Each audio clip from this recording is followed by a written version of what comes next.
Part 11. Bertemu kembali. Hari ini, saat aku sedang menikmati udara sore di depan teras rumah nenek, aku dikejutkan dengan kehadiran Mas Yuda. Kenapa laki-laki itu ada di desa ini? Siapa yang telah memberitahukan keberadaanku di tempat ini? Aku segera berdiri, lalu masuk ke dalam rumah untuk menghindarinya. Pria itu langsung menyusul masuk rumah setelah mengucapkan salam, lalu disambut oleh nenek yang keluar dari ruang belakang. Aku sama sekali tidak memedulikan kehadirannya saat ini. Aku lebih memilih masuk kamar dan mengunci pintu dari dalam.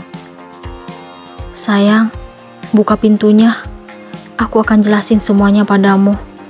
Aku kangen kamu, dan aku juga ingin menyentuh anak kita. Mas Yuda mengetuk pintu kamar.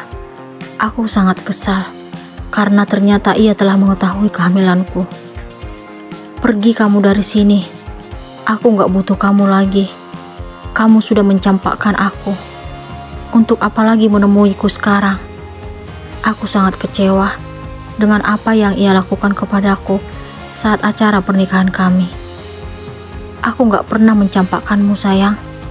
Aku terpaksa pergi saat itu. Aku akan jelasin semuanya. Aku gak butuh. Gak ada lagi yang perlu dijelasin. Semuanya sudah berakhir. Aku sudah tidak ingin melihatmu lagi. Pergi. Aku gak akan pergi tanpa kamu. Kamu istriku, dan saat ini sedang mengandung anakku. Aku bukan istrimu lagi sejak kamu pergi meninggalkan aku.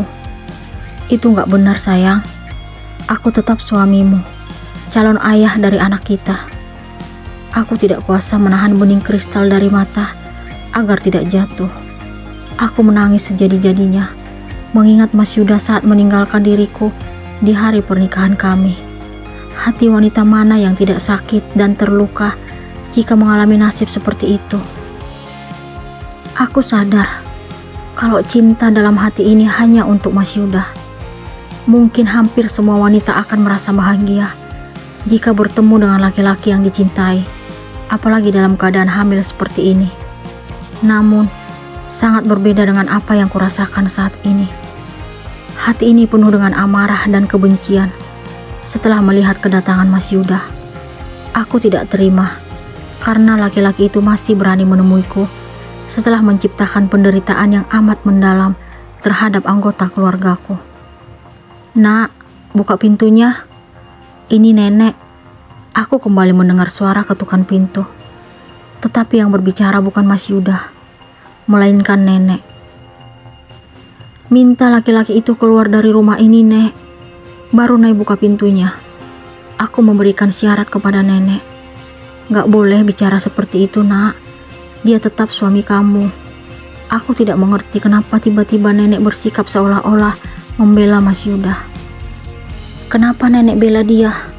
Dia jahat dan tegaan, Nek. Aku tidak terima dengan apa yang nenek katakan. Kamu buka pintunya dulu. Coba kasih kesempatan untuk suamimu. Dia pergi saat itu pasti karena ada alasan. Kalau dia berniat meninggalkanmu, dia tidak mungkin ada di sini sekarang. Nenek kembali memberikan penjelasan dari balik pintu. Tapi Nek sakit, Nek, dengan apa yang Mas Yuda lakukan. Jangan berpikir mengikuti ego, Nak. Ingat keadaan kamu sekarang. Kamu dan anakmu butuh Yuda. Aku bingung harus berbuat apa saat ini. Di satu sisi, aku butuh perhatian calon ayah dari anakku. Tetapi di sisi lain, diriku masih tidak dapat menerima apa yang telah Mas Yuda lakukan. Namun, jika aku tetap bertahan dengan kebencian ini, apa yang akan terjadi? Aku benar-benar bingung dihadapkan dalam situasi seperti ini. Apa yang harus aku lakukan sekarang?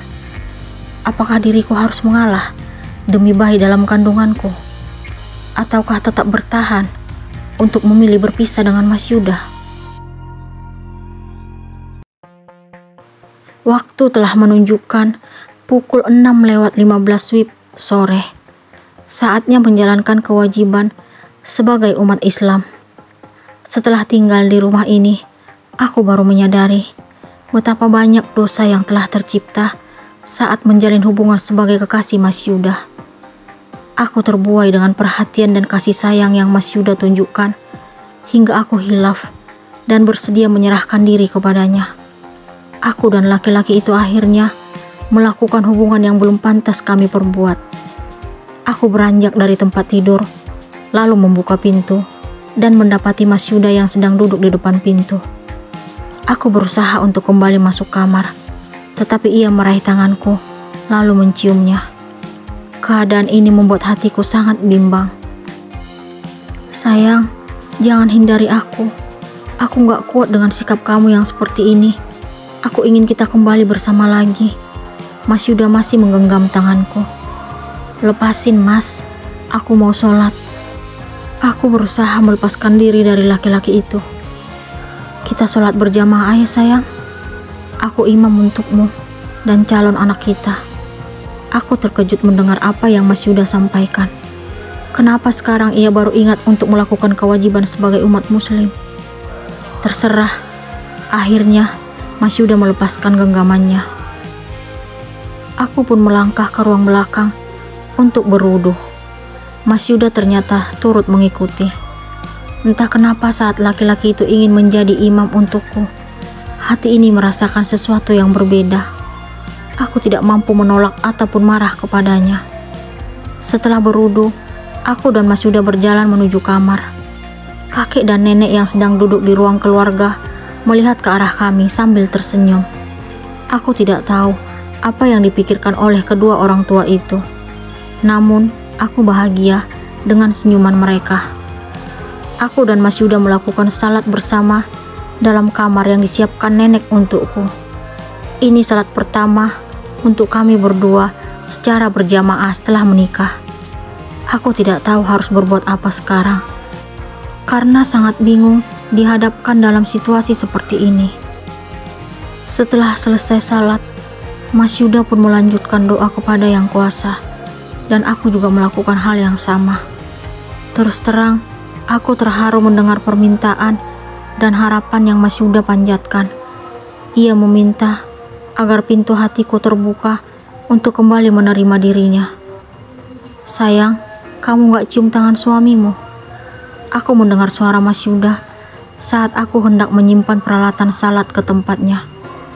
Suami yang sudah meninggalkanku saat acara pernikahan. Aku kembali mengingat apa yang Mas Yuda lakukan. Kamu masih marah sayang?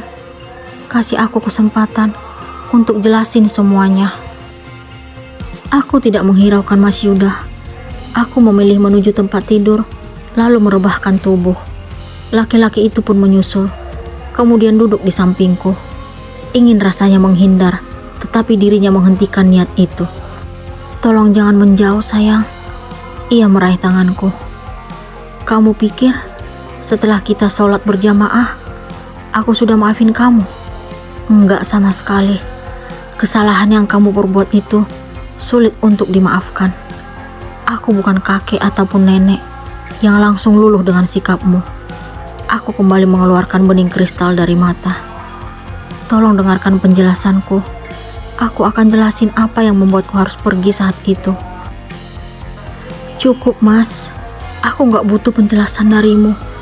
Karena kesedihan dan penderitaan sudah sangat jelas menghampiriku akibat perbuatanmu. Tapi aku tidak berniat sedikit pun untuk pergi darimu. Aku sangat mencintaimu. Aku ingin hidup bersamamu dan calon anak kita.